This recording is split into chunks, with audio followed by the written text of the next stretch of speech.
जय श्री श्याम एवरीवन। आज हम करेंगे फ्यूचर टेंस। ये हमारी 7th वीडियो है। अब तक 6 वीडियो हो चुकी हैं टेंस के ऊपर।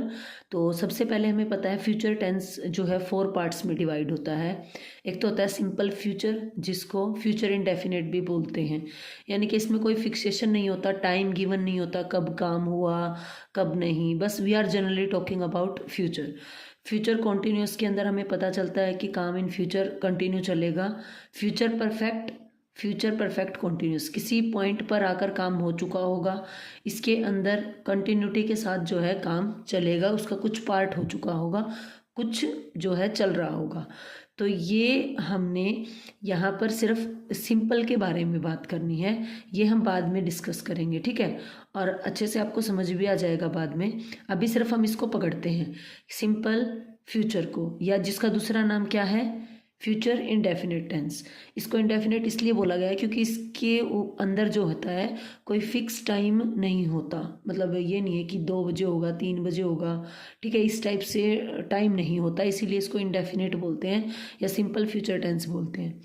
To talk about action that will happen in the future, जो काम फ्यूचर में होना है उसके बारे में हमें जब सिंपली बात करनी हो, तो वहाँ पे सिंपली बात करनी हो तो सिंपल फ्यूचर टेंस का यूज़ होगा। इसके अंदर वर्ड मिल सकते हैं आपको नेक्स्ट या tomorrow. My mother will be 38 next year, यानी कि मेरी माँ जो है अगले साल कितने की हो जाएगी, 38 की हो जाएगी। To express the speaker's belief, बोलने वाले के बिलीफ, ओपिनियन और अजम्पशन होती है धारणा, ओपिनियन विचार, बिलीफ भी मानना ही होता है, अबाउट द फ्यूचर।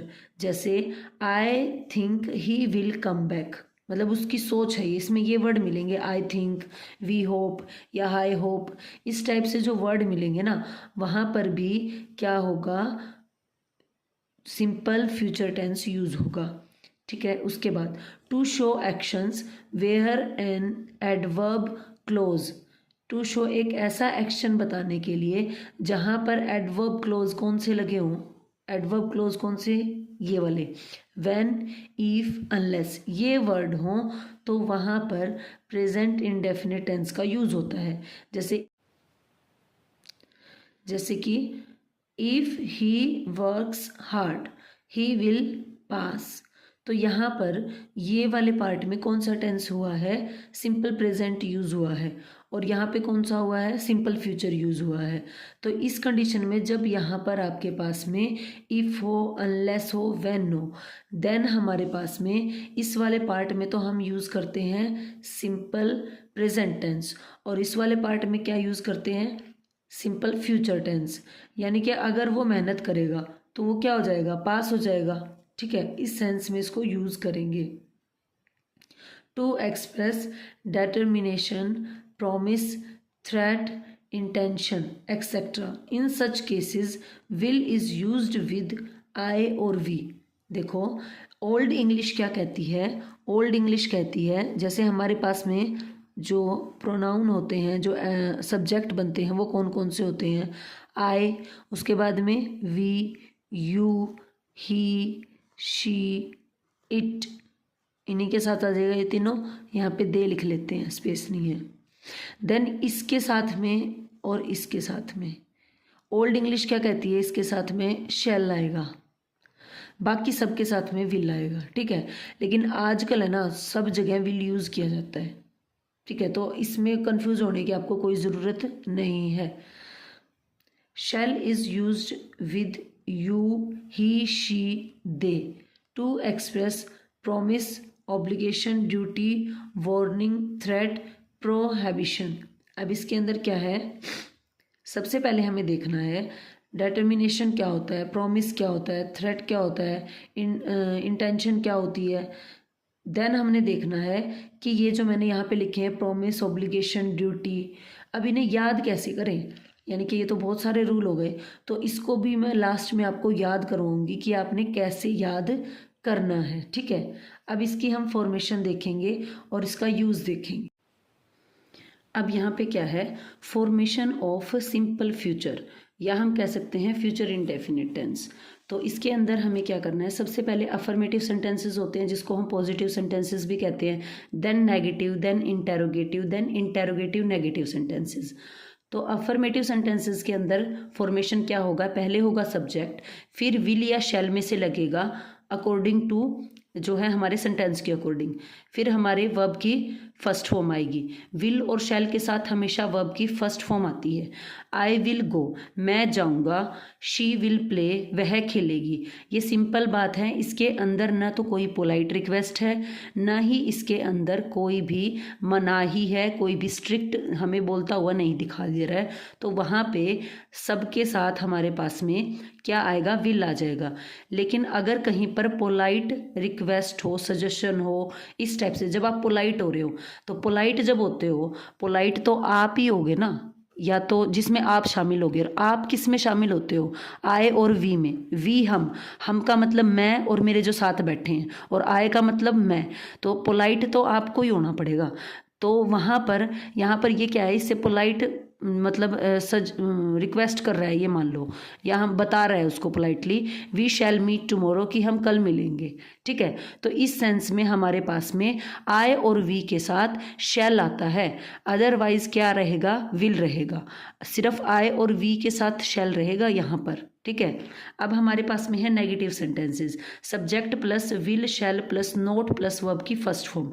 ये हमारा स्ट्रक्चर रहेगा। सबसे पहले सब्जेक्ट आई हो गया, विल और शैल में से हमें चूज करना है। हमें सिंपल बात बतानी है कि भाई मैं जाऊंगा नहीं, मैं नहीं जाऊंगा, तो आई विल, और इसके साथ में जो मेन वर्ब है और जो हेल्पिंग वर्ब है, इसके बीच में क्या लग जाएगा, नोट लग जाएगा। I will not go, same ऐसा ही सेंटेंस है, बस इसके बीच में यहाँ पे क्या लग रहा है, नोट लग रहा है। You shall not enter the room, अब यहाँ पे हम उसको मना कर रहे हैं, स्ट्रिक्ट हो रहे हैं यहाँ पर। ठीक है, तो वहाँ पे हमारे पास में अदर जो हमारे पास में है, कौन कौन, ही, शी और यू और दे, इनके साथ में क्या लग जाता है, शैल लग जाता है, अदरवाइज तो क्या लगता है, विल। ठीक है, उसके बाद में है इंटेरोगेटिव।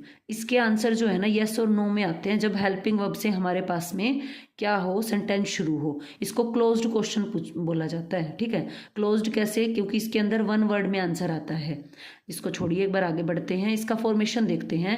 इंटेरोगेटिव में क्या होता है, क्वेश्चन पूछा जाता है, तो जो हेल्प करने आया है वो आगे आ जाएगा, यानी हेल्पिंग वर्ब आगे लगेगी, देन सब्जेक्ट, देन हमारे पास में वर्ब की फर्स्ट फॉर्म, और लास्ट में क्वेश्चन मार्क लगेगा। जैसे कि विल यू कम, हम उससे पूछ रहे हैं क्या तुम आओगे। उसके बाद में शैल वी मीट टुमारो, क्या हम कल मिलेंगे। तो ये पोलाइट क्या है, सजेशन है। अब कैसे पता चलेगा ये पोलाइट सजेशन है, देखो जब हमारे पास में आई और वी के साथ में शैल यूज हो रहा है ना, तो वहाँ पे ये सोच लो बेटा कि वहाँ पे कुछ ना कुछ पोलाइट हो रहा है। ठीक है, चाहे वो सजेशन हो चाहे कुछ भी हो, पोलाइटली बंदा बोल रहा है। आपको हमेशा पोलाइट रहना है, इस सेंटेंस से याद रखो। आपके से मतलब आई और वी को, पोलाइट जहाँ पे बात होगी वहाँ पे शैल यूज होगा। इंटेरोगेटिव नेगेटिव के अंदर क्या होता है, विल शैल, इंटेरोगेटिव है विल शैल वही आगे आएगा, नेगेटिव है तो नोट का भी यूज होगा। सब्जेक्ट के बाद नोट लगेगा, देन हेल्पिंग वर्ब लगेगी। विल यू नॉट कम, क्या तुम नहीं आओगे। Then shall we not start the meeting, अब यहाँ पे वी वर्ड आया है जिसमें हम शामिल हैं। हमें क्या होना है, पोलाइट होना है। तो हम अगले से ये मान लो परमिशन ले रहे हैं, क्या हम मीटिंग शुरू नहीं करेंगे, या उसे ही बता रहे हैं पोलाइटली क्या हम मीटिंग शुरू नहीं करेंगे। उसके बाद में है जब नॉर्मल सेंटेंस होता, आंख बंद करके विल लगा दो सबके साथ, नॉर्मल सेंटेंस है तो। ठीक है, उसके बाद में अगर हम स्ट्रिक्ट हो रहे हैं कहीं पर भी, अब स्ट्रिक्ट कौन होगा, बॉस होगा। और जब हम स्ट्रिक्ट होते हैं तो हम क्या क्या देते हैं, देखो स्ट्रिक्ट होंगे तो हम किसी को या तो वार्निंग देंगे, या तो थ्रेट धमकी देंगे, या ऑर्डर देंगे, या प्रोहिबिशन होगा, मनाही होगी किसी चीज़ की। तो वहाँ पर हम क्या करते हैं, वहाँ पर हम ही शी इट, अब ये पोलाइट जो होंगे हम किसी के प्रति, या फिर किसी को वार्निंग देंगे, ये किसको देंगे, दूसरे को तो देंगे ना। दूसरा कौन होगा, ही शी या फिर दे, इस टाइप के यू, ये वर्ड्स जो होंगे ये दूसरे के बारे में बात करते हैं। तो उनके साथ में हम क्या लगाते हैं, शैल लगाते हैं। You shall do this now, तो यहाँ पर तुम ये अभी करोगे, यानी कि क्या है, उसके ऊपर उसको बोला गया है, स्ट्रिक्ट है सामने वाला बोलने वाला कि तेरे को ये अभी करना ही पड़ेगा। ठीक है। उसके बाद में है पोलाइट ऑफर, जब हमने करना हो, जैसे कि देखो ऑफर कर रहे हैं हम करेंगे, ठीक है, और हमें क्या रहना है, पोलाइट रहना है, और जब हमें पोलाइट रहना है तो वहाँ पर क्या लगाना है, शैल लगाना है आई और वी के साथ, सिर्फ आई और वी के साथ लगाना है जब हम पोलाइट हैं तो। हम मतलब वी, शैल वी गो। अब हम सामने वाले से पूछ रहे हैं क्या हम चले, तो यहाँ पर पोलाइट हम हो रहे हैं। अब इसका बिल्कुल सिंपल वर्ड में मैं आपको समझाऊं। अब अगर आपको मैं शैल और विल का सिंपल बताऊं तो सबसे हम सिर्फ शैल को सीख लेंगे, विल है ना उसको छोड़ के जो भी है उसमें विल फिल कर देना भाई, इतना सारा डाटा याद करने की जरूरत नहीं है। एस से शैल, और शैल होगा स्ट्रिक्ट, और जब सामने वाला स्ट्रिक्ट है ना तो हमने पोलाइट हो जाना है, वरना बात हो जाएगी गड़बड़ में, ठीक है। इतनी बात समझ में आ गई, स्ट्रिक्ट और पोलाइट। जब हम स्ट्रिक्ट होते हैं तो स्ट्रिक्ट किसके साथ होते हैं, सामने वाले के साथ होते हैं, जैसे आए, उसके बाद में हमारे पास में सब्जेक्ट बनता है we, then you, then he हो सकता है शी, इट विट के साथ तो क्या ही होंगे हम, जानवर वगैरह के साथ तो, उसके साथ में दे, फिर दे, ये हमारे क्या बनते होते हैं, सब्जेक्ट बनते होते हैं। तो ये हूँ मैं और ये भी मैं हूँ, क्योंकि इसमें मैं और मेरे आसपास वाले लोग शामिल हैं।